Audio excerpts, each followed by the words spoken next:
mudana gudoomiye sida caadadaynoo ahayd kalfadhigan wuxuu ku farmayaa aayadaha quraanka kariimka waxaana u yeedhayaa mudane sheekh shaacir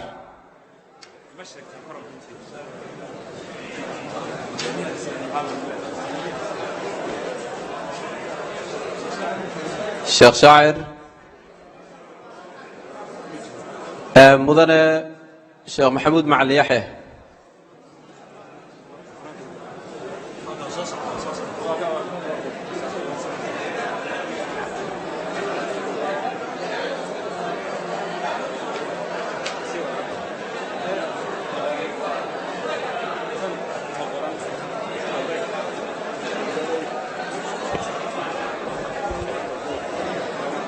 أعوذ بالله من الشيطان الرجيم بسم الله الرحمن الرحيم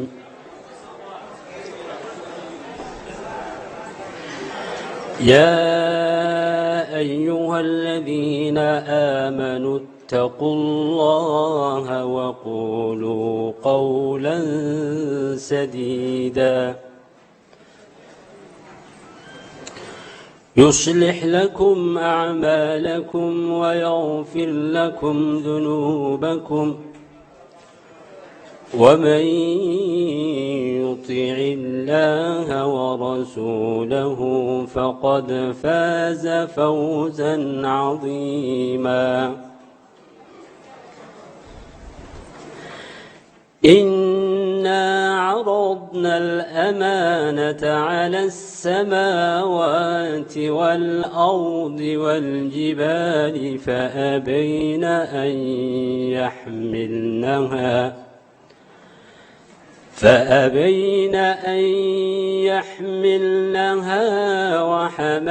وأشفقن منها وحملها الإنسان إنه كان ظلوما جهولا ليعذب الله المنافقين والمنافقات والمشركين والمشركات ويتوب الله على المؤمنين والمؤمنات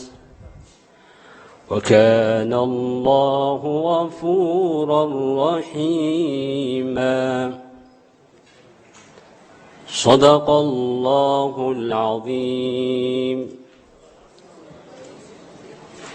مدحوينها جمهورية الصومالية قدومك قالها شعبك وزارها مقعاون قولها شعبك بعض الصحافة لما قبلوا ياش السلام عليكم ورحمة الله وبركاته. سيدة حيروسات كوينو قرهيو إن كلمة توجيهها لسوجي دي مركا آيات القرآن كالآخرية كتب سادك سنتي ما آيات كي قرآن كينو آخريني وحي حنبارسينهن معنا آديات وين معناها صوآه إلهي سبحانه وتعالى وكلها اللي دتكي إيمانك لقاها لي أو قيامها رمي ربي سبحانه وتعالى رسالة نوم محمد رمي إني هرت مركي هالليان هذا الوناكسن أو توصن إلهي رالك يهي إني كو هاللان كدب وحوينو شيغيا اللي رسول أو لا أطيعه إن أدون يا أخرب الأول ليبان هاي وقفك الليبان الدنيا إمد آخر وقاري وحا إنت دير آياتك إلهي وحوين وعدين يا أمانة ذي عليسك إليه هاي أمانة إلهي سبحانه وتعالى مركو وبندقي سماواتك إيو أرلده وحوينو شيء إني إسكديدين inay qaadaan amaanada ayada buurihii ay diideen dhulkii uu diiday wax walba ay diideen laakiin amaanada ayada ahayd waxa qaaday baa leeyahay bani aadamka asaga qaatay qaadashadaas uu qaatay ilaahay muxuu ku sheegay innahu kaana daluuman jahuulan wuxuu ahaaday bani aadan mid dulmi badan oo jaahilnimo badan haddii uusan jahli jiri lahayn kuma uu degdegeen mas-uuliyadda ka ratimayso iyo culayska ay leedahay iyo waxa la iska weydiinayo dadka halkan joogo oo halkan wada fadhiyo dhammaantooda mas-uuliyad weyn ayaa saaran mid ummadeeda saaran mid dal baa saaran mid diin baa saaran ilaahay subxaanahu wa tacaala dhammaanteen waa inoo weydiinayaa qofna gooni uma lahan marka qof walba ha ogaado mas-uuliyadda aynu qaadnay in lagu wada xisaabtamayo inaan la isu dhaafaynin qofna waa ka soo baxayaa ilaahay agtiisa ammaan buu ka helayaa qofna waa ku fashilmayaa ilaahay agtiisa ciqaab iyo cadaab buu ka helayaa marka kelmaddeeda intaasaan rabaa inaan ku soo gebagabeeyo ilaahay inaga dhigo kuwii mas-uuliyadda ilaahay saaray kuwa guud allah inaga dhigo wassalaamu calaykum waraxmatullahi wabarakaatu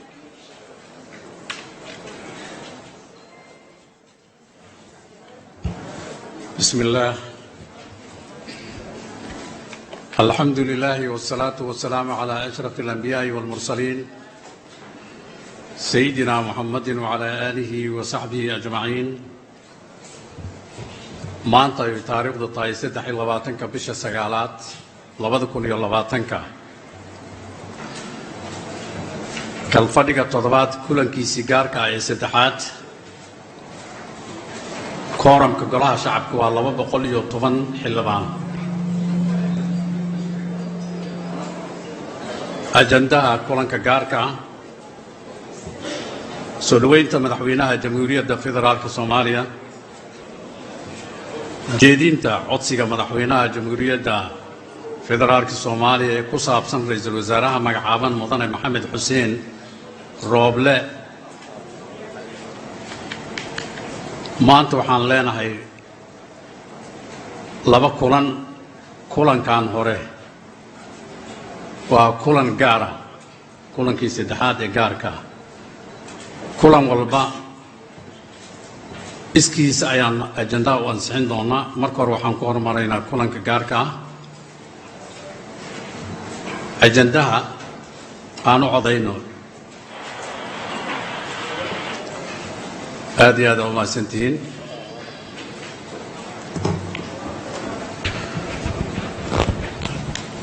mudane madaxweyne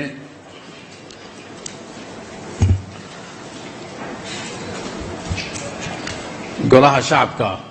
ee jamhuuriyadda federaalka Soomaaliya maanta halkan waxay u fadhiyaan inay dhageystaan soo jeedintaada ra'iisul wasaaraha magacaaban mudane Maxamed Xuseen Rooble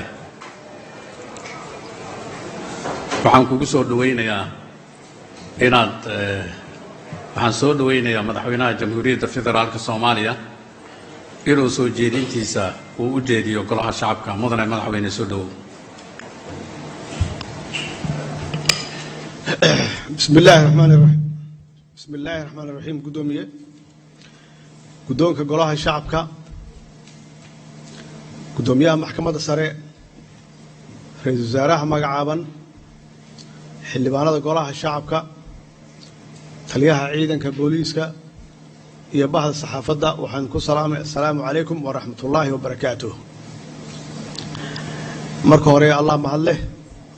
ومانتا نو suurtageliyeen aan halkan isugu imaano kulankan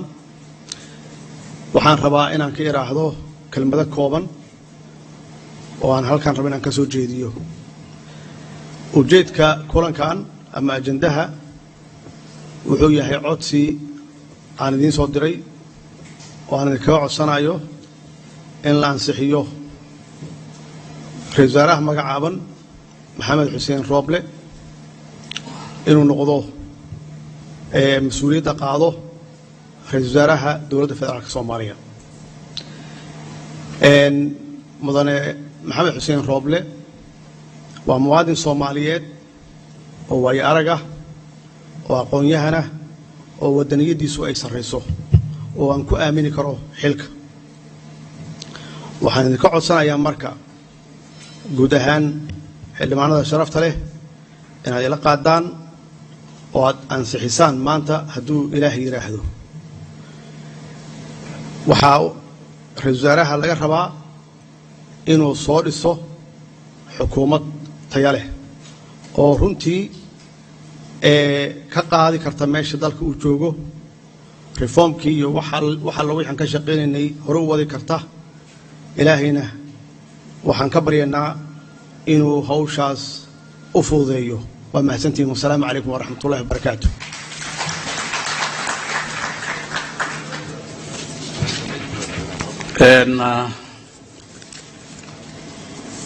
kulanka anigii ee gaarka ahaa wuu noo xiran yahay. madaxweyne gudoomiye ku-xigeenka labaad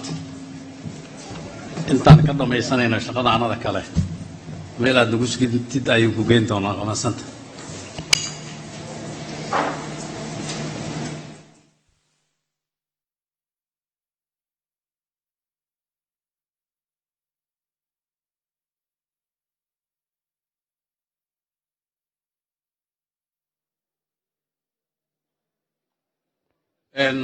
mar labaad waxaan wacaynaa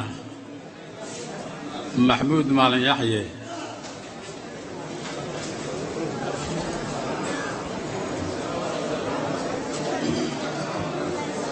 haddana waxaa noo furmayaa kulankii kale ee kulanka 27aad. fadal maxamuud aayadaha qur-aanka.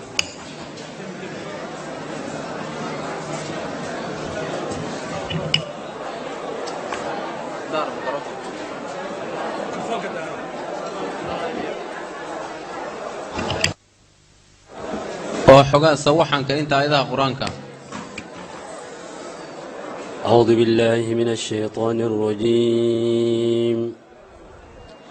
بسم الله الرحمن الرحيم. يا أيها الذين آمنوا إن تطيعوا فريقا من الذين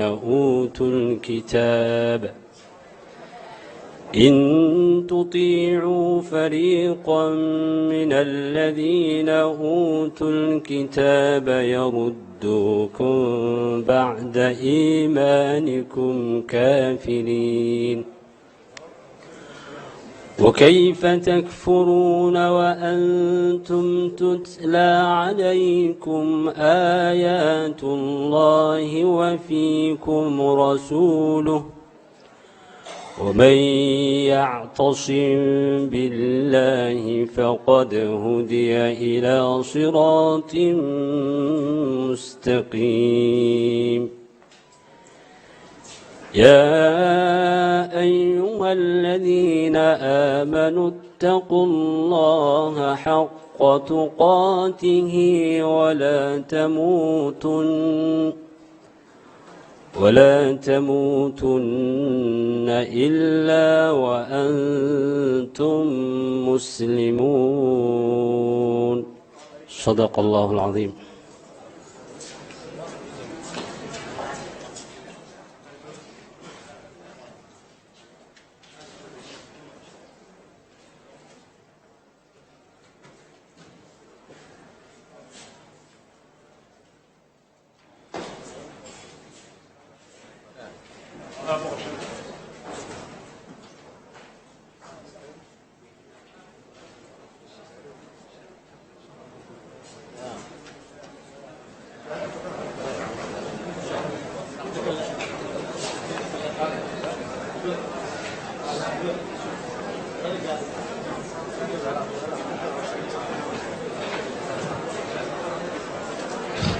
بسم الله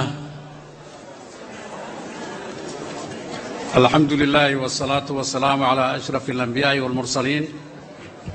سيدنا محمد وعلى آله وصحبه أجمعين. السلام عليكم ورحمة الله وبركاته. maanta ay taariikhdu tahay 23-ka bisha sagaalaad 2020 kalfadhiga toddobaad kulankiisii 27aad. kooramka annaga waa 215. ajandaha kulanka kow hadal jeedinta ra'iisul wasaaraha magacaaban وعضينتا kalsoonisiinta ra'iisul wasaaraha dhaarinta ra'iisul wasaaraha intaas waxaa xiga gebagabadaanada waxay noqonaysaa soo dhaweynta madaxweynaha oo uu soo dhaweynayo guddoomiyaha golaha shacabka mahadcelinta madaxweynaha ajandaha ansixina marka mahadsantiin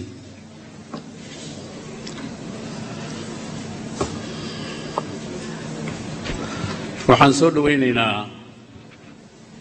ra'iisul wasaaraha magacaaban mudane maxamed xuseen rooble mudane ra'iisul wasaare ku soo dhawow kelmadaada ku aadan munaasabadda gaarka ah munaasabadan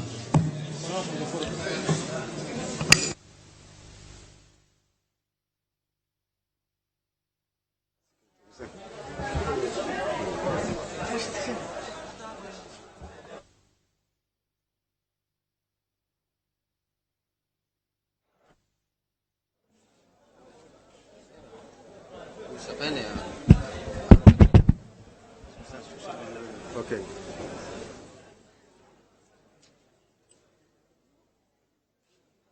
بسم الله الحمد لله والصلاة والسلام على سيدنا محمد وعلى آله وصحبه أجمعين مدحوينها جمهورية فدرالك الصومالية قدوميها قولها شعبك اللي معنا شرفت له مسؤولين تصرصره دولة ده عندما ده قلب كسده بهذا صحافة ده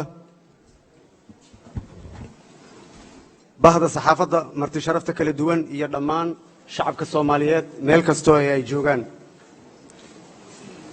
waxaan idinku salaamayaa salaanta islaamka assalaamu calaykum wa rahmatullaahi wa barakaatuh marka hore waxaan halkan uga mahadcelinayaa madaxweynaha jamhuuriyadda federaalka Soomaaliya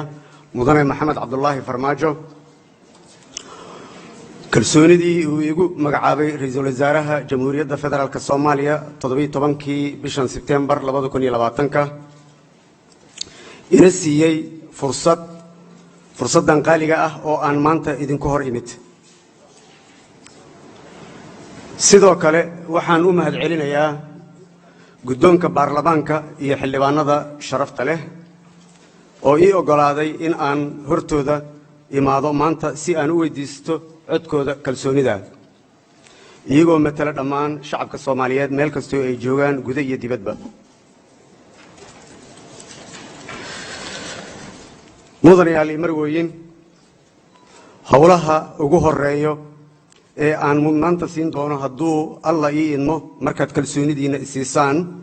waxa kamid ah koow arrimaha amniga labo arrimaha doorashooyinka saddex horumarinta dhaqaalaha iyo adeegga bulshada afar cadaaladda iyo garsoorka shan dawlad wanaag iyo la dagaalanka musuqmaasuqa lix dib u eegista dastuurka toddoba dhab u heshiisiinta in heshiiska dhab loo gaaro sideed iskaashiga caalamiga ah gabagabadii guddoonka golaha shacabka xildhibaanada sharafta leh waxaan mar labaad idinkaga mahadcelinayaa fursadan taariikhiga ah oo aan idinkaga codsanayo in aad isiisaan codkiina kalsoonida hadduu Allah subxaanahu wa ta'aala idmo mudanayaal iyo marwooyin waxa iga go'an inaan soo dhiso xukuumad tayo leh oo ka tarjumaysa baahiyaha kala duwan ee ka jirta dalkeena Soomaaliya marxaladan uu dalku ku jirana ka gudbisa gaarsiisa fulisana hanaan doorasho oo heshiis lagu wada yahay hadduu alla idmo kadibna markii aad isiisaan kalsoonidiina insha Allah waad mahadsantihiin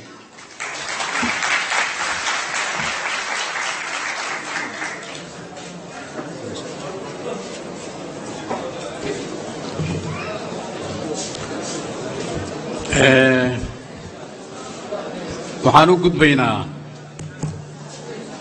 waxaan rabaa howlwadeennada inay diyaar noqdaan. waxaan u gudbaynaa oo codaynta ra'iisul wasaaraha magacaaban mudane maxamed xuseen rooble. kalsoonisiinta ama codayntu waxay noqonaysaa mid furan oo gacantaag ah, wuxuuna ku ansaxayaa boqolkiiba 50 oo lagu daray hal tirada guud ee xubnaha golaha shacabka oo u dhiganta 139 cod oo ogol ah. howlwadeennada waxaan filaa inay diyaar yihiin. inta ogol ra'iisul wasaaraha magacaaban mudane maxamed xuseen rooble ogol inta u codaynaysaa kalsoonida hala soo tiriyo. gacanta taaga.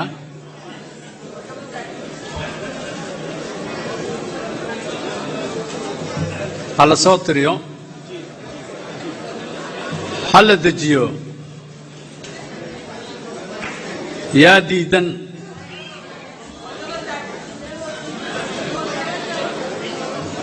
hala dejiyo.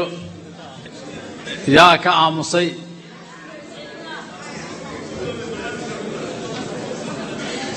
waa mahadsantiin. hala soo tiriyo.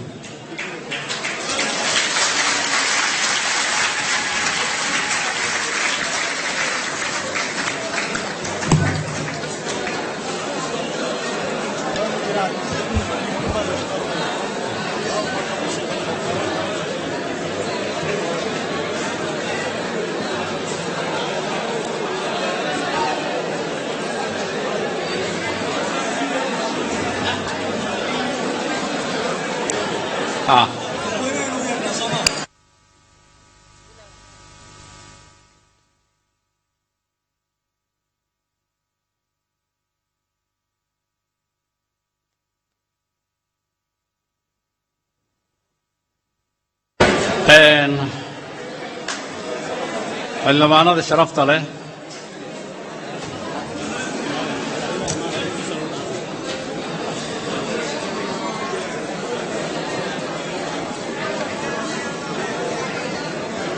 kalsoonisiinta mudane maxamed xuseen rooble ra'iisul wasaarihii magacownaa sidaan ayay u dhacday. wax ka aamusay ma laha, wax diiday ma laha. waxaa ra'iisul wasaaraha kalsoonisiii ogol u codeeyay 215 xildhibaan.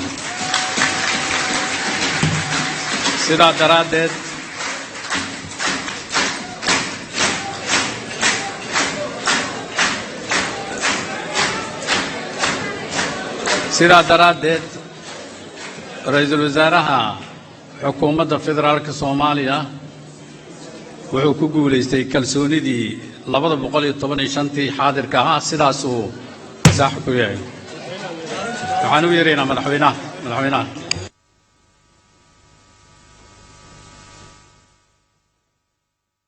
madaxweynaha noo soo noqonaya. madaxweynaha markuu noo soo noqdo ayaa la dhaarin doonaa ra'iisul wasaaraha.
waxaan u gudbaynaa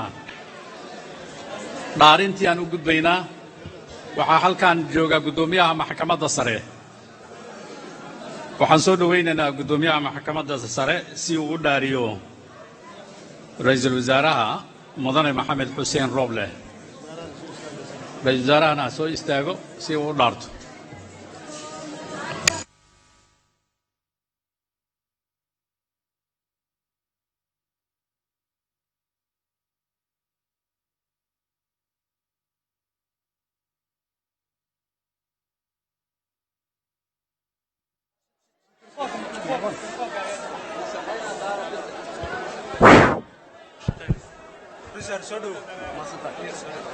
بسم الله الرحمن الرحيم بسم الله الرحمن الرحيم الحمد لله رب العالمين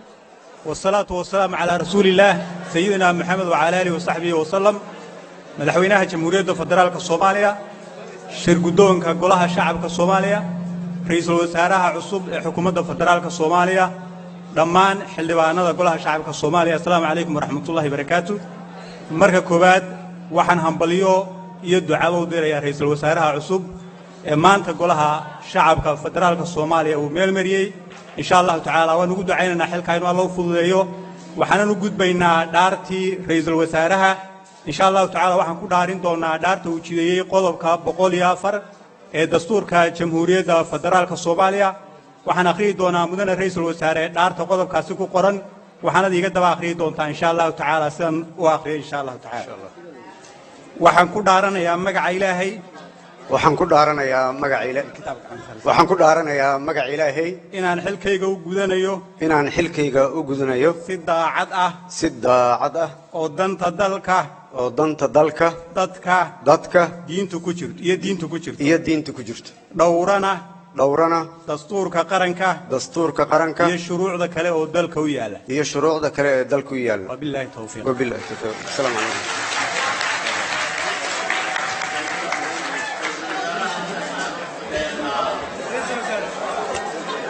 هذا شرفت له ان كلنك anaga waxa noo soo xiri doona madaxweynaha jamhuuriyadda federaalka Soomaaliya ayaa kulanka noo soo xiri doona waxaan kelmad mahad celina siinayna ra'iisul wasaaraha soo dhawow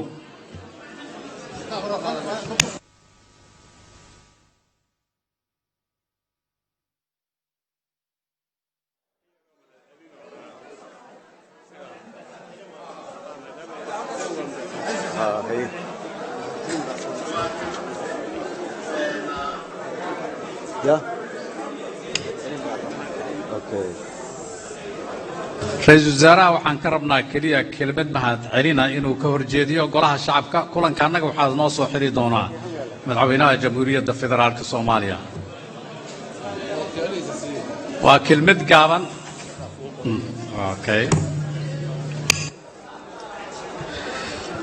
بسم الله الرحمن الرحيم مدحوينها جمهورية فدرالك الصومالية قدونك قولها شعبك حلبانا شرفت له مسؤولين تصرصره الدولة عيدمة أمنية بهذا الصحافة مرت شرفتك للدول يضمان شعبك الصوماليات ملك استوي جوغان وحان إذن السلام يا سلامة الإسلام السلام عليكم ورحمة الله وبركاته marka hore waxaan u mahad celinayaa madaxweynaha jamhuuriyadda federaalka Soomaaliya mudane Maxamed Cabdullaahi Farmaajo kalsoonidii uu magacaabay ra'iisul wasaaraha jamhuuriyadda federaalka Soomaaliya 17kii bisha September ee 2020 ina siiyay fursadan qaaliga ah sidoo kale waxa aan guddoonka golaha shacabka iyo xildhibaanada sharafta leh uga mahad celinayaa fursadan taariikhiga ah oo aan idinkuga hor imid iguna siiseen codkiina kalsoonida waxaa kale ka mahad celinayaa soo dhaweyntii iyo taageeradii ay isiiyeen dhammaan shacabka Soomaaliyeed meel kasto ay dunida ka joogaan mudanayaal iyo marwooyin sida aan mar hore idin sheegay waxa iga go'an in aan soo dhiso xukuumad tayo leh oo ka tarjumaysa marxaladda aan ku jirno iyo baahida dalka meel marisana hanaan doorasho oo xor iyo xalaal ah hadduu aleedmo heshiisna lagu wada yahay mudanayaal iyo marwooyin xildhibaanada sharafta leh waxaan rajaynayaa in aad isiin doontaan xukuumadda in aad siin doontaan xukuumadda aan soo dhisi doono iyo barnaamijkeeda codka kalsoonida marka aan idin hor keeno si ay u gutaan waajibaadka baaxadda leh ee hor yaalla hadduu allah subxaana wa tacaala idmo waad mahadsantihiin kulanka annaga waxaan ku soo gebagabeyn doonaa kelmadda madaxweynaha jamhuuriyadda federaalka soomaaliya mudane maxamed cabdulaahi maxamed mudane madaxweyne ku soo dhowow kelmaddaada mudane guddoomiye waa mahadsan tahay iyo guud ahaan xildhibaanada sharafta leh sida codka aqlabiyadda aad u siiseen ra-iisul wasaaraha cusub waxaa lagu soo wargeliyey in codka kalsoonida ah uu ahaa 215 cidna aysan diidin cidna aysan ka aamusin sidaas darteed aad iyo aad baan idinkugu mahad celinayaa kalsoonida aad siiseen waxaan rajaynayaa insha allah qaybtii hore weytan qaybta labaad uu ra-iisul wasaaraha soo dhisi doono xukuumad taya leh inaad sidaasoo kale aad siisaan cod buuxa oo aqlabiyad leh insha allah hadduu ilaa yidhaahdo waana mahadsantihiin mar kale waa mahadsantihiin mudane madaxweyne aad iyo aad u mahadsan tahay kulanka annaga waxaan ku soo gebagabeynaynaa kelmaddan madaxweynaha kulanka maanta waa noo xiran yahay madaxweynaha intuu ka baxayana xildhibaanada ha fadhiyaan kulanka annaga waa xiran yahay